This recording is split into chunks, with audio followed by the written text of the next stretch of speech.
Talk to me. WSRadio.com.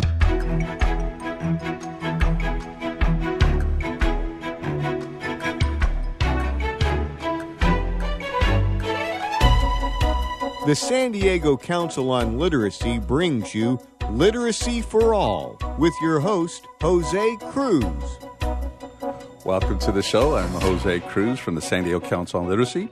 You're listening to Literacy for All, and our guest today is James Wright. He's a Chief Executive Officer for the Classroom of the Future Foundation. Welcome to the show, James. Thanks, Jose. Thanks for the opportunity to be here this morning. So glad to have you. And I've heard a bit about your work, but we want more people to know what you're doing at Classroom of the Future Foundation, why you're doing it, what happens, what difference it's making. So let's start with, tell us about what's the short name of saying this? Sure. So the Classroom of the Future Foundation, or CFF, is a 501c3 nonprofit organization that's been around for over 20 years. The mission of the organization is to unite business and educational leaders to create innovative learning environments in our public school classrooms with the goal of preparing our students for the jobs of the future. Very good. Now, it sounds relatively new, but this has been going on for, 21 years now? Yeah, okay. Yeah. So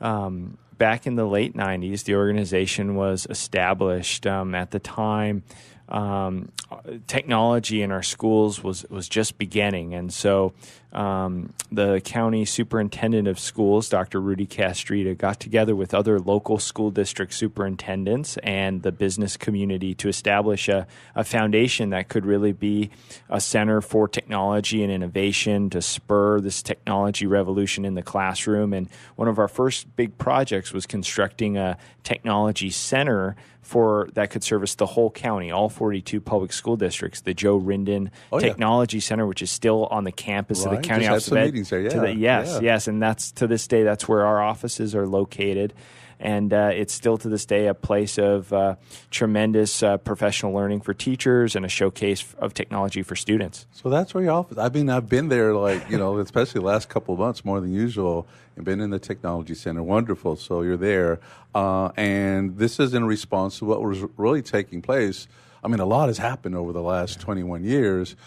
I remember in our office, I was the only one who had a email address, and this is like 1992 or something like that. And then the CFF started just like 5 years after that, and in response to people forecasting what's going to happen in the future. How well do you feel that that's taken place? Yeah, I think that the early technology advancement efforts of the foundation have been successful. I mean, you walk into any classroom now and in any part of San Diego County, and technology is pretty ubiquitous. Many of our students have devices in their hand or taking them home to do their homework. So in that respect, I think it's been a success. But what we've sort of been a lot more focused on over the last 3 years during my tenure as CEO has been to make the learning in the classroom more relevant, with a deeper focus on preparing students for those jobs of the future. As you know, Jose, we have a tremendous skills gap in this county, in this country, and it's incumbent upon organizations like us to help our students better prepare them for college and the workforce. So it's not just the technology, and I got to see firsthand. I did the tour, was it Del Dios High School? Yes. Escondido. And it didn't appear at that time that it was, because we're all doing, everybody, whether they want to do it or not, they're engaged in technology. I'll never touch a computer, et cetera. Well, you have to pretty much now. We all have these smartphones. But what I got to see in the tour, and you can describe more of this for us, was learning environments in the high school where it really looked like people were relaxed and engaged in more real-life experiences and in more experiences that were probably centered towards their career ideas. Correct. Yeah. Technology is a great tool, right, to engage students, but it's not the end-all, be-all. And what we've really put put a deeper focus on with the educators and districts that we work with is around this idea of developing more career pathway opportunities for students. And Del Lago Academy in Escondido is a great example of a school that's doing it the right way. Students that enter the high school are put on a path towards health science careers, and in every class, whether that's English or PE, they're learning about some element to that health industry sector, and it's made much that these concepts that you and I learned in the classroom are made much more relevant because of the connection to the real world and to this growing industry sector where students can be very successful. When I showed up at Del Lago, I looked and said, "Oh, this is quite a campus. It's beautiful. Who gets to go here?" But this is in Escondido. I mean, you're talking about a highly low-income community, mostly Latino population, and this is something that's accessible to them too. Absolutely. Yeah. So absolutely. Yeah. And another great example of this would be Health Sciences High in City Heights. So City Heights, one of our more disadvantaged neighborhoods in San Diego County. This school, part of San Diego Unified School District, similar to Del Lago, is providing students with an opportunity when they graduate high school. They have the certifications. They can go right into the workforce to work for Sharp or Scripps. They've done college credits.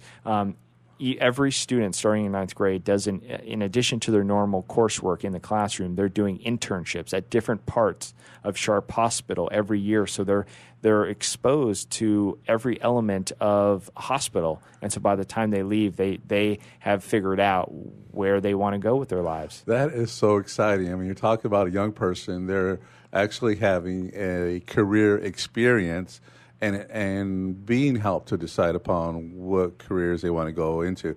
Tell me how accurately, just your perception, these experiences or the opportunity to experience something with a career is spot on. Now, I remember going into community college, and I was a journalism major.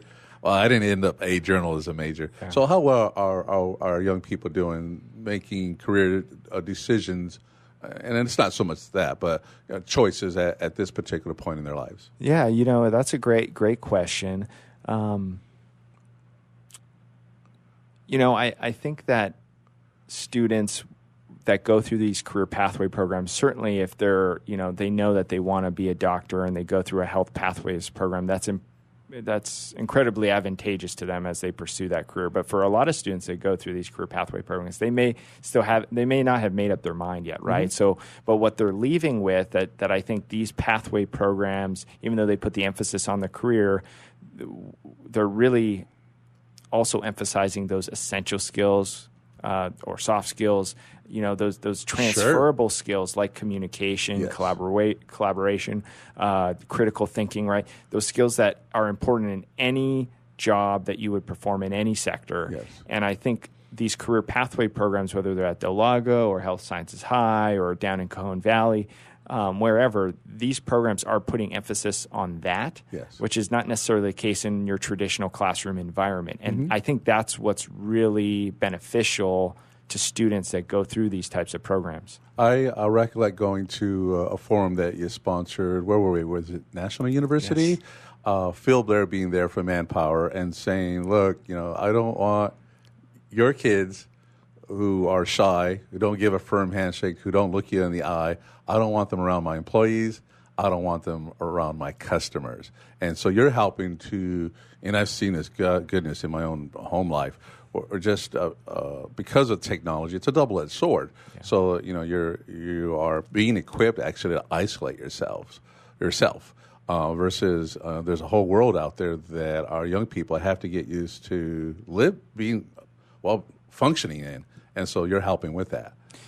Absolutely. These essential skills are, again, so critical to a young person's development when they leave high school and go into college, community college, or the workforce. And so whether it's through these events that we convene during the year, and I'm so glad you brought up the summit, maybe we can talk a little bit about it on the other side, but we have our 3rd annual Career Pathway Summit coming up here again in September. Yeah. Awesome. Yeah.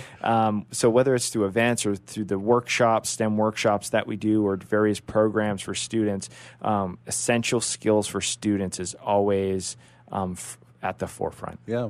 Well, like I said, there's a whole lot of, we go through our whole lives actually all the way into college having a conversation about our careers and never really having a career experience. And so it's just refreshing to see that happening where, growing up as students, we ask ourselves, why are we doing this? And you never get to find out. I guess we do algebra and don't even know it, but it's like, why am I doing all these equations? Yeah. But you're answering that question for these students, and it's a real motivator. They have to be having a great time.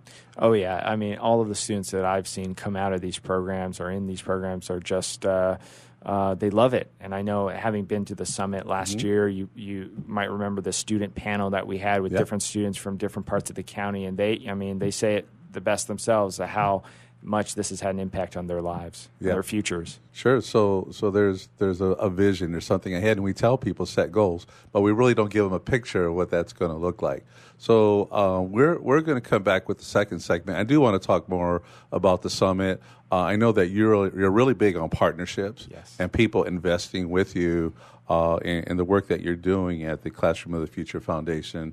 That's a real talent in itself. It's relationship building and giving agencies the opportunity to invest the best of their interventions into the work that you're doing. So very helpful, very much needed.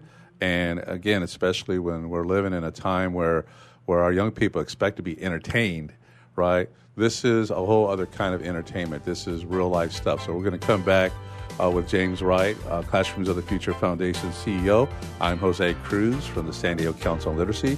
You're listening to Literacy for All, and we are powered by WSRadio.com. We are the worldwide leader in Internet talk. Be right back.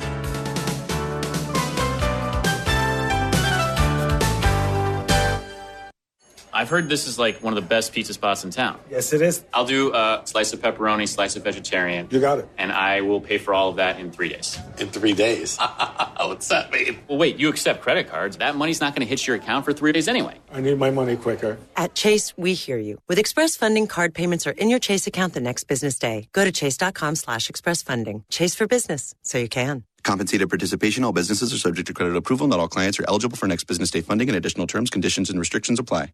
Donate cash, furniture, clothes, and other gently used household items to Father Joe's Villages and get a nice tax break in April. Every donation is tax deductible. Believe you can make a difference. Be Father Joe. Go to neighborhood.org or call 1-800-HOMELESS to donate today. Life is full of misadventures, from car crashes to home fires to getting choked out on the mat.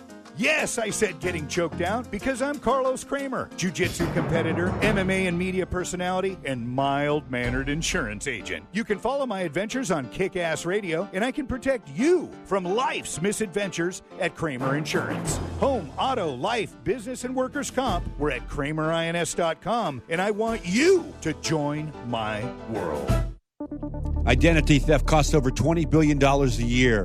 When was the last time you changed all of your passwords? Don't be a victim. The nonprofit Securing Our eCity Foundation is here to support you.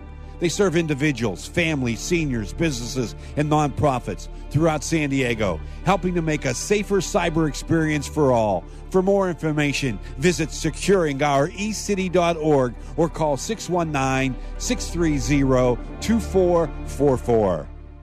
Too much to do? Not enough time to get it done? Call on the experts at Another 8 Hours for your business support needs. By partnering with Another 8 Hours, we allow you to focus on the more important matters, like being in front of your clients, doing what you do best, rather than being stuck at a desk poring over paperwork, rummaging through emails, returning phone calls, and struggling to get everything done by yourself. Meanwhile, your family and social life are going down the drain. Go to another8hours.com or call 8 more hours. That's 866-734-6877. Hi, this is Rob Barnett, VinVillage.com, where wine lovers connect. Be sure to tune in weekly to Vin Village Radio for exclusive, in-depth interviews with the who's who in wine and food. Securing Our eCity Foundation is a nonprofit organization focused on cybersecurity awareness and education. Formed in 2011, their mission is to enable every San Diegan to live, work, and play safely in the cyber world. For more information, visit securingourecity.org or call 619-630-2444. securingourecity.org, 619-630-2444. securingourecity.org.